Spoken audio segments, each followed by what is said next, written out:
నమస్కారం, welcome to Suman TV. నేను గీతాంజలి.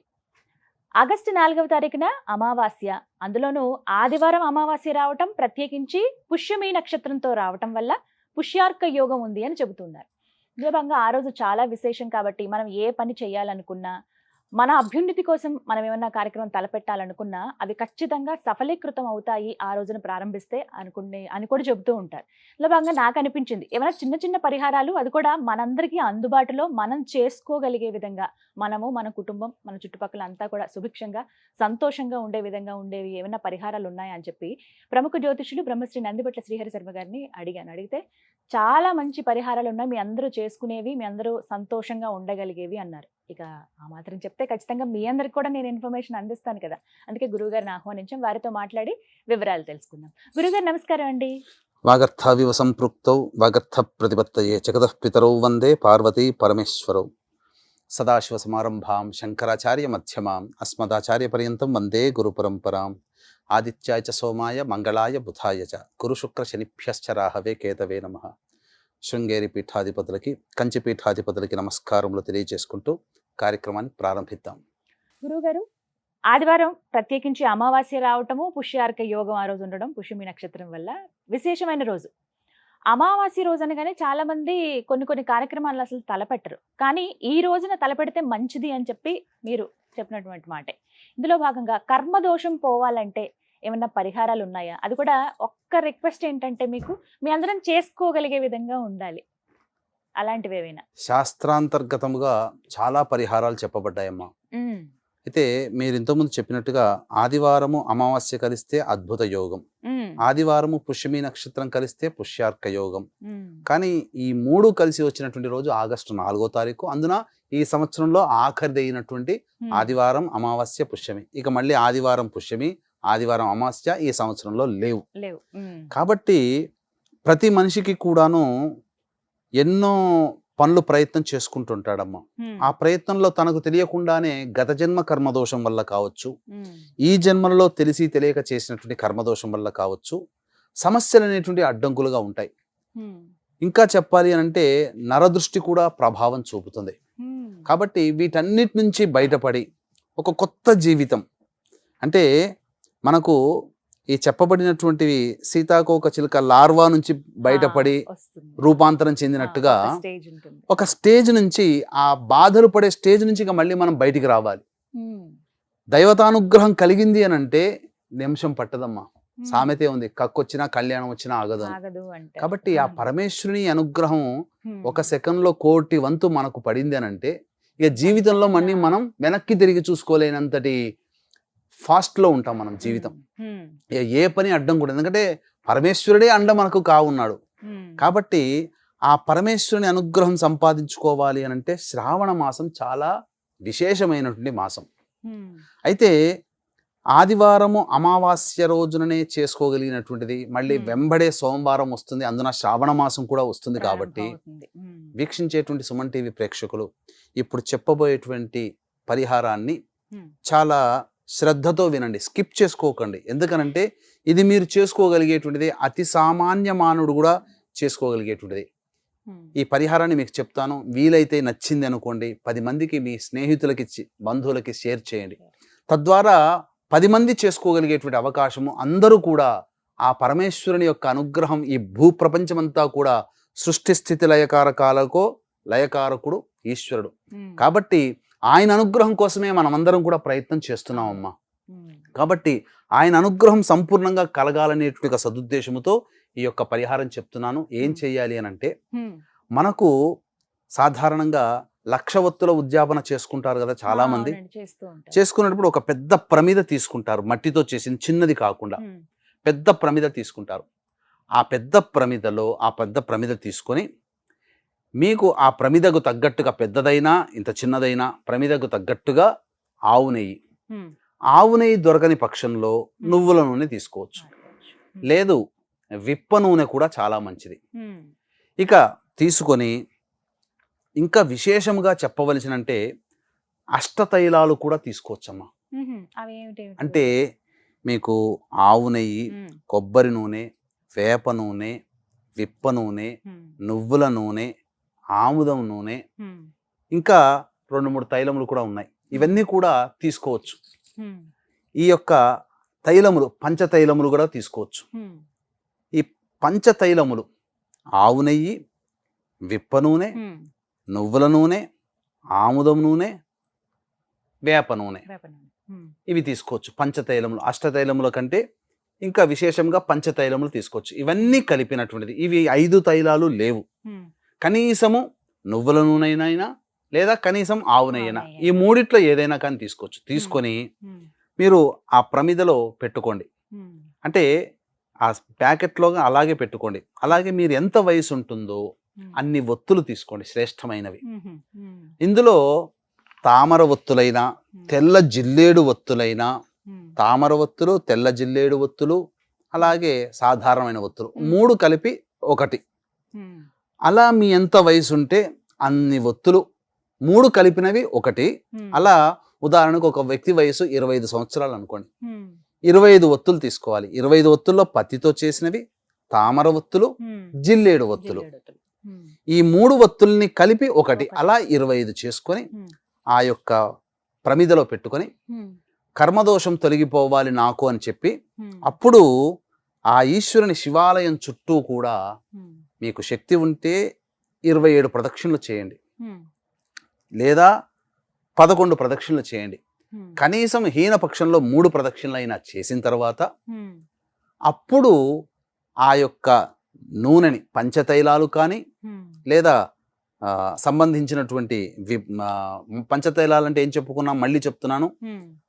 ఆవు నెయ్యి, విప్ప నూనె, నువ్వుల నూనె, ఆముదం నూనె, వేప నూనె, ఈ 5 కలిపినది, లేదా ఆవు నెయ్యి లేని పక్షంలో కనీసం నువ్వుల నూనె ఏదైనా కానీ తీసుకొని అందంతా ఆ యొక్క నూనెని ఆ ప్రమిదలో వేసి 25 సంవత్సరాల వయసును ఉదాహరణ చెప్పాం కదా, 25 ఒత్తులు వేసి ఆ యొక్క శివాలయంలో ఉన్నటువంటి మారేడు చెట్టు కనుక ఉంటే విశేషము, మారేడు చెట్టు కింద మీరు దీపారాధన చేయండి. 25 అన్ని కలిపితే చేస్తే 1, లేకపోతే 25 కూడాను దీపాలుగా వెలిగిస్తూ నా యొక్క జాతకంలో ఉన్నటువంటి కర్మదోషం తొలగిపోవాలి, ఈ జ్యోతిని వెలిగిస్తున్నానని మనసులో అనుకుంటూ ఆ యొక్క దీపాలన్నీ కూడా వెలిగించి మీరు కనుక వెనక్కి తిరిగి చూడకుండా ఇంటికి వచ్చేసేసేయండి. మారేడు చెట్టు లేదండి అని అంటారా, అక్కడ రావి చెట్టు ఉంటుంది కదమ్మా, రావి చెట్టు దగ్గరైనా చేయండి. లేదు అని అంటారా, మీరు కనీసము ధ్వజస్తంభం దగ్గరనైనా కానీ చేయండి. లేదా కొన్ని ప్రత్యేక ప్లేసులు ఉంటాయి దేవాలయంలో దీపాలు వెలిగించడానికి, అక్కడైనా దీపాలు వెలిగించి వెనక్కి తిరిగి చూడకుండా వచ్చి మరునాడు ఈశ్వరునికి పంచామృతాలతో అభిషేకం జరిపించండి. జరిపించి అర్చన జరిపించుకోండి. ఈ విధంగా చేసినట్లయితే ఆ ఈశ్వరుని యొక్క అనుగ్రహము మీకు కలిగి అనుకున్నటువంటి సమస్యలన్నీ కూడాను తొలగిపోతాయని చెప్పవచ్చు. కాబట్టి ఇది ఈ యొక్క ఆదివారం అమావాస్య పుష్యమి నక్షత్రం కలిసినటువంటి సమయంలో చెయ్యాలి. అంటే మనకు ఉదయం 7 to 8 సింహలగ్నం ఉంటుంది, లగ్నంలో శుక్రుడు బుధుడు శుభగ్రహాలు ఉన్నాయి. కాబట్టి ఆ సమయంలో చేయవచ్చు. ఆ సమయంలో చేస్తే చాలా విశేషమైనటువంటి ఫలితం కలుగుతుంది. ఈ విధంగా చేసి మళ్ళీ సోమవారం నాడు అభిషేకం జరిపించాలి. ఆ విధంగా చేయడం వల్ల పరమేశ్వరుని యొక్క అనుగ్రహంతో మీరు ఏ సంకల్పం కోసమైతే ఎదురు చూస్తున్నారో ఆ సంకల్పం అతి శీఘ్రముగా, అత్యంత శీఘ్రముగా శివానుగ్రహంతో కదులుతుంది. అనగా మీ సంకల్పం నెరవేరుతుంది. ఏది జరగాలన్నా శివానుగ్రహం కావాలి. పైగా ఈ ఆదివారం అమావాస్య పుష్యమి నక్షత్రం రోజున మీరు చేస్తున్నారు కాబట్టి మళ్ళీ 1 సంవత్సరం వరకు కూడా మీకు అపమృత్యు భయాలు తొలగిపోతాయి, గండ దోషాలు తొలగిపోతాయి. ఇది అందరూ చేసుకోగలిగేటువంటి పరిహారం అమ్మ. కాబట్టి దీన్ని అందరూ కూడా ఆచరించవచ్చు. దీన్ని దృష్టిలో పెట్టుకునే ఈ యొక్క దైవానుగ్రహం ఇది మీరు సాధారణంగా వీక్షించేటువంటి ప్రేక్షకుల కోసం చెప్పినటువంటి సాధారణమైనటువంటి పరిహారం. ఇది అత్యంత శుభమైనటువంటి ఫలితం ఇస్తుంది. అయితే ఉదయం పూటనే, ఉదయం పూటనే అవన్నీ కూడా చేయవచ్చు. ఇక దీన్ని దృష్టిలో పెట్టుకునే కొంతమందికి ఇంకా దైవానుగ్రహం విశేషంగా పొందాలి అనేటువంటి ఆలోచన కూడా ఉంటుంది. కాబట్టి ఇంట్లో పూజ చేసుకునే వాళ్ళు ఆదివారం అమావాస్య పుష్యమి నక్షత్రం రోజున విశేషంగా పూజ చేసుకోవచ్చు. పూజ చేసుకోవడంతో పాటుగా దీన్ని దృష్టిలో పెట్టుకుని ఆ రోజున అత్యంత అరుదుగా వస్తుంది కాబట్టి ఆ రోజున గత జన్మ కర్మదోషాలు తొలగిపోవాలి. దానికి కర్మదోష నివారణ హోమము, అలాగే మా పీఠం ఆధ్వర్యంలో ఆ రోజున 4వ తారీఖు రోజున జరుగుతుంది గత జన్మ కర్మదోష నివారణ హోమము. అలాగే ప్రతి మనిషి తెలిసి తెలియక ఇంకొకరిని బాధ పెడతారమ్మ. అందువల్ల కొన్ని శాపాలు వస్తాయి. ఎదుటి మనిషి యొక్క శాపము, ఆ శాప నివృత్తి హోమాలతో పాటు వృషభ మిథున కర్కాటక సింహతుల వృశ్చిక మకర కుంభమీన రాశుల్లో జన్మించిన వారికి శనిదోష నివారణ హోమాలతో పాటుగా విద్య, వివాహ, ఉద్యోగ, దాంపత్య, అనారోగ్య సమస్యల నివారణకి 18 రకాల హోమాలు కేవలం పర్ హెడ్ 1500 రూపాయలకి చేయించడం జరుగుతుంది. అలాగే సంవత్సరం పొడుగుతా మా పీఠం ఆధ్వర్యంలో ఒక్కొక్క క్షేత్రంలో చేయించేటువంటి కార్యక్రమాలలో మీ కుటుంబ సభ్యుల గోత్రనామాదులు కూడా నమోదు చేసుకోవచ్చు. అవకాశం ఉన్న వాళ్ళు కార్యక్రమానంతరం కాంటాక్ట్ చేయండి. గురుగారు, పితృదేవతలు వారి అనుగ్రహం ప్రతి ఒక్కరిపైన ఉండాలనే కోరుకుంటారు. జీవితంలో పైకి ఎదగాలన్నా, కుటుంబం బాగుండాలన్నా, సంతానం కానీ ఇది ఏవైనా సరే వారి అనుగ్రహమే అని చెబుతూ ఉంటారండి. ప్రత్యేకంగా వారి అనుగ్రహం పొందాలంటే ఈ అమావాస్య రోజున ఏమైనా విశేషంగా పరిహారాలు ఏమైనా చేసుకోవాల్సి ఉంటుందా? అవి ఏమిటి తెలియచేయండి. చాలా ప్రత్యేకమైనటువంటి రోజు ఆగస్టు 4వ తారీఖు అమ్మ. ఎందుకంటే ఆదివారము, అమావాస్య, పుష్యమి నక్షత్రం కలిసినటువంటి రోజు. అయితే మనకు మాత్రం అమావాస్య చాలా దుర్దినము. ఆ రోజు ఏ పని చేయము, దూరం అమావాస్య అని అనేస్తాము, ప్రయాణం కూడా మానేస్తాము. ఎందుకంటే మనం చంద్రుని గమనాన్ని అనుసరించు స్వస్తి శ్రీ చాంద్రమాన వ్యవహారిక అని చెప్పుకుంటాం కాబట్టి. కానీ ఉత్తరాది వాళ్ళు, ముఖ్యంగా తమిళియన్స్, మన దక్షిణాదేశంలో తమిళియన్స్, కేరళ వాళ్ళు ఈ యొక్క అమావాస్య రోజున చాలా విశేషముగా ప్రాధాన్యతనిస్తారు. ఎందుకంటే ఈ భూమిలో పుట్టినటువంటి ప్రతి మనిషి సంతోషంగా, ఆనందంగా ఉన్నాడు అంటే తమ పితృదేవతల యొక్క అనుగ్రహం. పితృదేవతలు అంటే చనిపోయినటువంటి సోదరులైనా, సోదరీమణులైనా, బంధువులైనా, తల్లిదండ్రులైనా, తాత ముత్తాతలైనా అందరూ వస్తారు, స్త్రీ పురుష భేదం లేకుండా ఈ పితృదేవతా గణంలో. అయితే కేరళలో ఒక ప్రత్యేకమైనటువంటి సాంప్రదాయం ఉందమ్మా. ఇది వాళ్ళ యొక్క పితృదేవతల యొక్క అనుగ్రహం పొందడం కోసం వావు బలి, వావు VAVU వావు బలి అనే కార్యక్రమం చేస్తారు. అంటే ఏం చేస్తారంటే ఆ రోజునంతా కూడా చాలా సంతోషముగా తమ ఇంట్లో గతించినటువంటి వారి యొక్క చిత్రపటాలకి చక్కగా అలంకారము, బొట్లు పెట్టి పూలమాల వేసి అక్కడ దీపారాధన చేసి, అలాగే ధూపము, అగరబత్తి వెలిగించిన తర్వాత ఆ యొక్క పితృదేవతలకి నమస్కారం చేసుకొని నదీ తీరము దగ్గరికి కానీ, సముద్ర తీరం దగ్గరికి కానీ వెళ్ళి అక్కడ తిలలతో తర్పణము చేసి పిండ ప్రదానము జరిపించి బ్రాహ్మడికి స్వయంపాక దానమిచ్చి వస్తారు.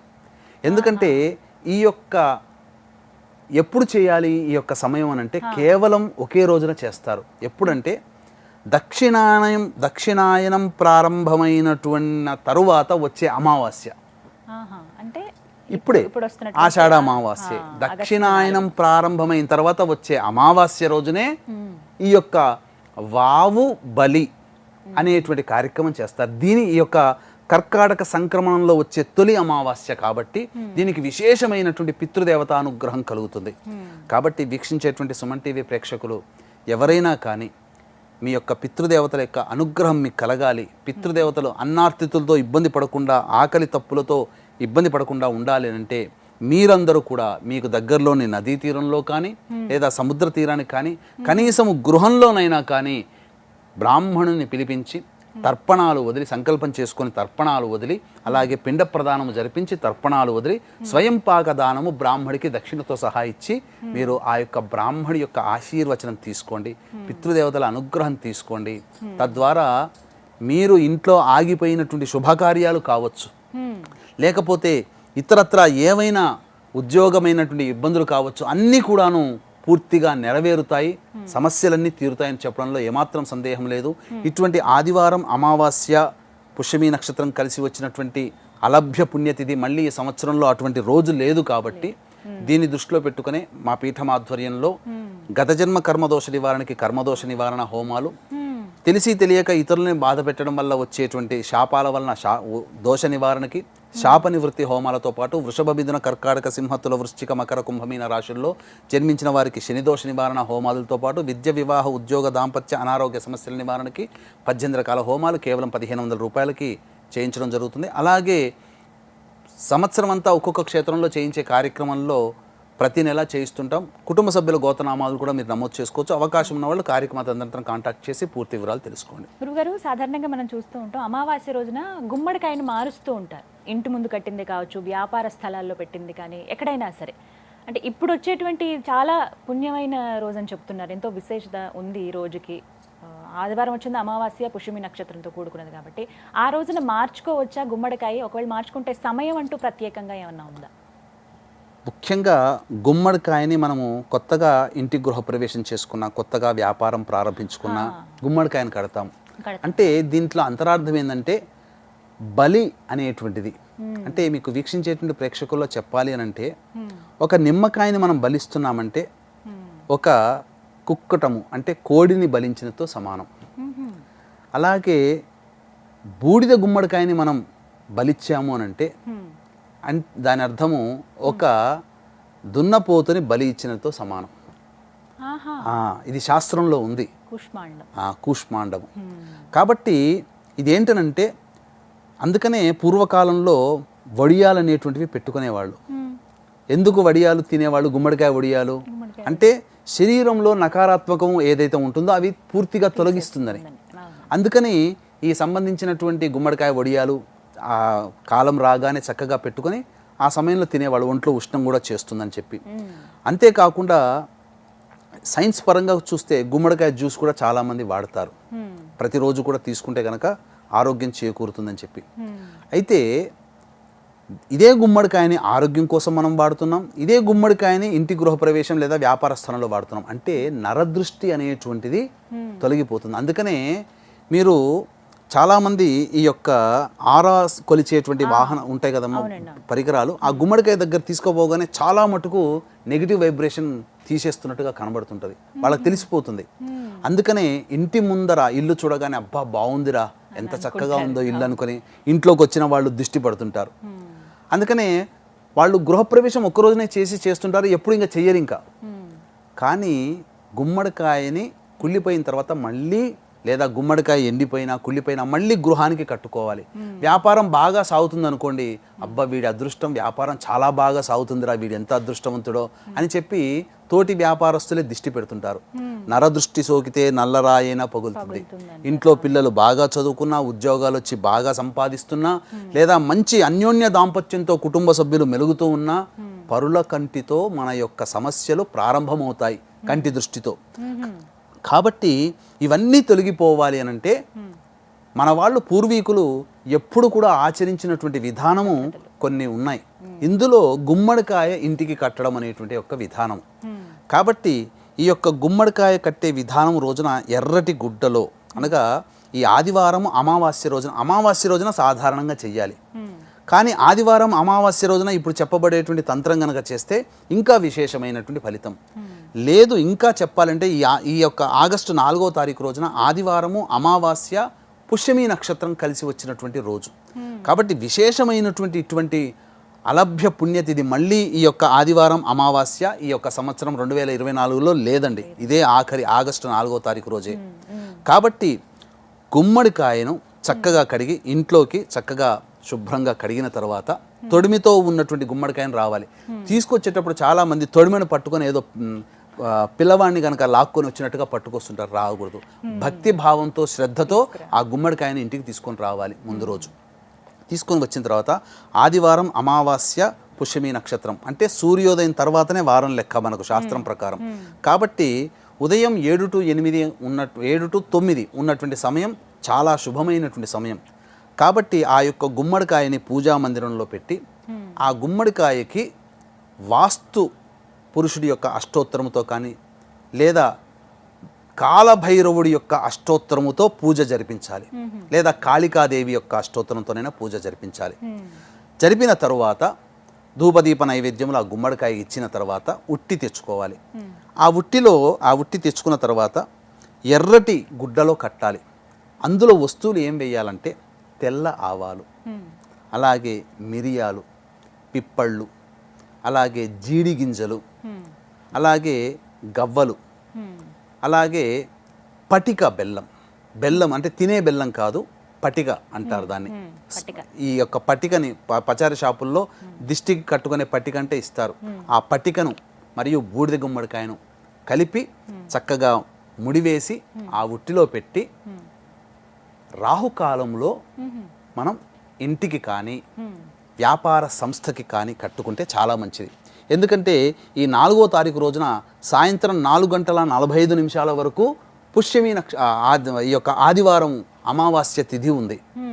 కాబట్టి చక్కగా ఈ సంబంధించినటువంటి 4:30 నుంచి 6 లోపల ఈ యొక్క రాహుకాలం ప్రారంభమవుతుంది. కాబట్టి 4:30కే టంచనుగా మీరు ఇంట్లో ఆ యొక్క నరదృష్టి పోవాలని చెప్పి మనసులో సంకల్పం చేసుకొని ఇంటికి కానీ వ్యాపార స్థలం కానీ కట్టినట్లయితే ఇంట్లో ఉన్నటువంటి వచ్చే దూరం నుంచి చూసిపోయే వాళ్ళ నరదృష్టి కానీ, ఇంటికి వచ్చి దిష్టి పెట్టిన వాళ్ళు కానీ, లేదా వ్యాపారం ఎదుగుదల ఆగిపోయిన వాళ్ళకి కానీ ఆ యొక్క దిష్టి తొలగిపోతుంది. తప్పకుండా ఈ యొక్క దిష్టి తొలగిపోయిన తర్వాత వాళ్ళకి చాలా రిలీఫ్ అనేది కలుగుతుంది.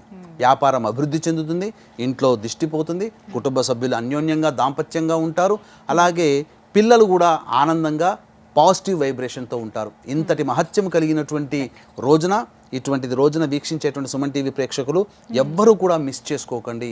ఇంతటి మహత్యం కలిగింది కాబట్టే ఈ యొక్క ఆగస్టు 4వ తారీఖు రోజున ఆదివారం అమావాస్య పుష్యమి నక్షత్రం కలిసి వచ్చినటువంటి రోజున గత జన్మ కర్మదోష నివారణకి కర్మదోష నివారణ హోమాలు, ఇతరులను తెలిసి తెలియక పీడించబడడం వల్ల వచ్చినటువంటి శాపాల వలన శాప నివృత్తి హోమాలతో పాటు వృషభ బిందున కర్కాటక సింహతుల వృశ్చిక మకర కుంభమీన రాశిలో జన్మించిన వారికి శనిదోష నివారణ హోమాలతో పాటు ఇక విద్య, ఉద్యోగ, దాంపత్య, అనారోగ్య, వివాహ సమస్యల నివారణకి 18 రకాల హోమాదులు కేవలం 1500 రూపాయల రుసుముతో చేయించడం జరుగుతుంది. అలాగే సంవత్సరం పొడుగుతా ఒక్కొక్క క్షేత్రంలో మా పీఠం ఆధ్వర్యంలో మీ కుటుంబ సభ్యుల గోతనామాలతో కూడా జరిగే కార్యక్రమాలు కూడా మీ కుటుంబ సభ్యుల గోతనామాలు నమోదు చేసుకోవచ్చు. అవకాశం ఉన్న వాళ్ళు కార్యక్రమ తదనంతరం కాంటాక్ట్ చేసి పూర్తి వివరాలు తెలుసుకోండి. చాలా చక్కగా వివరించారు గురువుగారు. మంచి పరిహారాలు అందరూ చేసుకోదగ్గవే. పితృదేవతల అనుగ్రహం కావచ్చు, అలాగే గుమ్మడికాయ మార్చుకోవడం కానీ నల్ల దృష్టి పోవడానికి చాలా చక్కగా వివరించారు. ధన్యవాదాలండి. సర్వం శ్రీ ఉమామహేశ్వర పరబ్రహ్మార్పణమస్తు.